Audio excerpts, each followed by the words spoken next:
Здравей, приятелю! Благодаря ти, че гледаш. Ако все още не си абонирал за канала ни, можеш да го направиш. Съдържанието ще бъде лимитирано, целящо повишаване на здравната ти култура, тъй като сме на челни места по смъртност. На челни места сме в Европейския съюз по редица отрицателни статистики, но това не означава, че проблемът не може да се реши. Така че следвай ни. Пускам този клип, за да споделя какво правим на рехабилитационните тренировки, Rehab Workout, към които аз пътувам. Провеждаме ги вторник и четвъртък от 12 часа в Атлетик Фитнес Черни връх и от 5:30 или от 17:30 в Place to Move. Залите са в близост една до друга, намират се непосредствена близост до Paradise център и до Южен парк. При въпроси може да се свържеш с нас в Facebook, Instagram и TikTok. Съответно можеш да намериш номерът ни и в сайта ни. Цел на заниманията е коригиране на гръбначни изкривявания, стабилизиране на нестабилни стави, възстановяване след тренировки. Подходящи са както за атлети, така и за хора, които не са спортували до сега.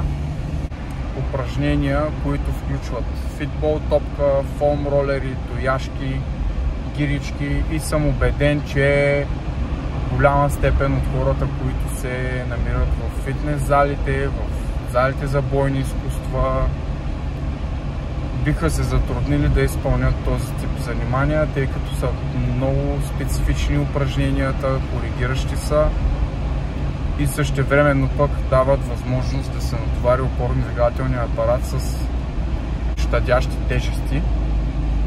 Като говорим за тежести от порядъка на 1 до 5 кг. Когато водя тези занимания, има мускулни трески често. Съответно това означава, че въпреки 12 годишният ми стаж в различни спортове, който е непрекъснат, означава, че мога да натоварят физиката ми добре. Така че при въпроси относно груповите рехабилитации, Rehab Workout, свържете се с нас, подпомагайте ни, споделяйте ни. Важно е да осъзнаем проблема, който има, защото той не се коментира почти никъде. В общественото пространство има хора, които се занимават с финанси, с тренировки, с какво ли още не, но забравяме да обърнем внимание на нещо, което е в базата на всичко останало, а именно здравето. Така че аз ще говоря за това. Ще ви мотивирам да бъдете здрави, да си грижите за здравето си, да знаете, че то е във вашите ръце. Историята, която мога да ви разкажа от последните 2 дни, имам за мен лично изключително голям пример. Едно момче, което е на 24 години и за последните 8 месеца е смъкнал 40 кг. Като той казва, нито съм бил на диетолози, нито съм бил с треньори, но просто си го наложих. Започнах да бягам, когато бях 130 кг, бягах точно 10 метра, което означава, че кардиореспираторните системи са били в критично състояние.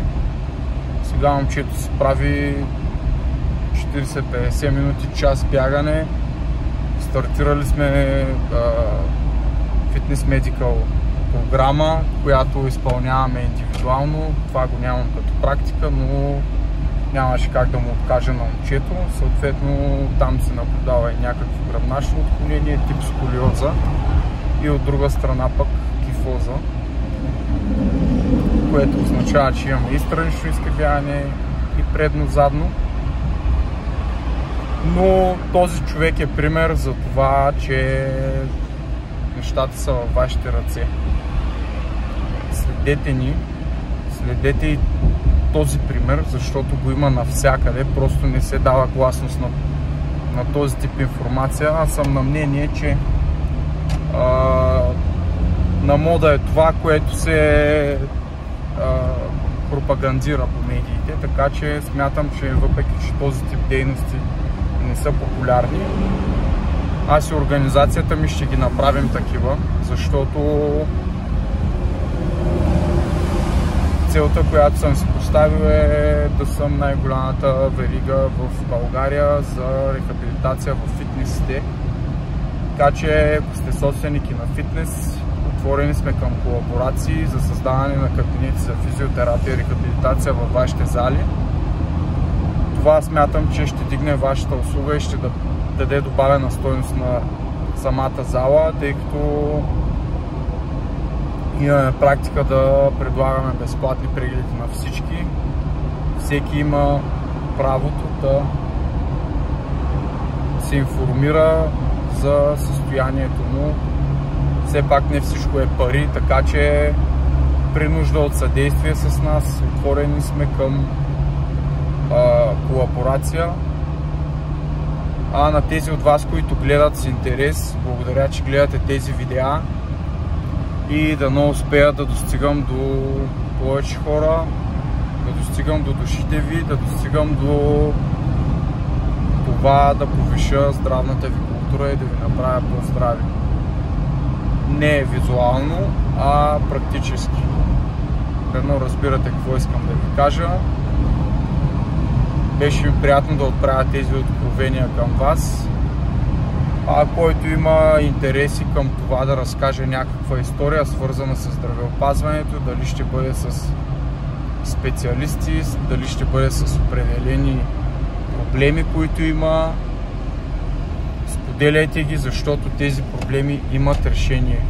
Ние сме решението, младите са решението, така че давайте гласност на всичко, което мислите, че може да подобри здравословното състояние на България и на здравеопазването.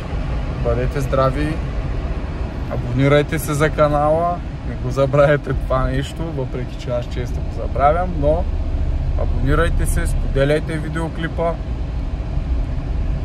и ще се старая напред във времето да пускам много силни клипове, емоционални, които могат да докоснат всеки един от вас. Бъдете здрави, хубав ден!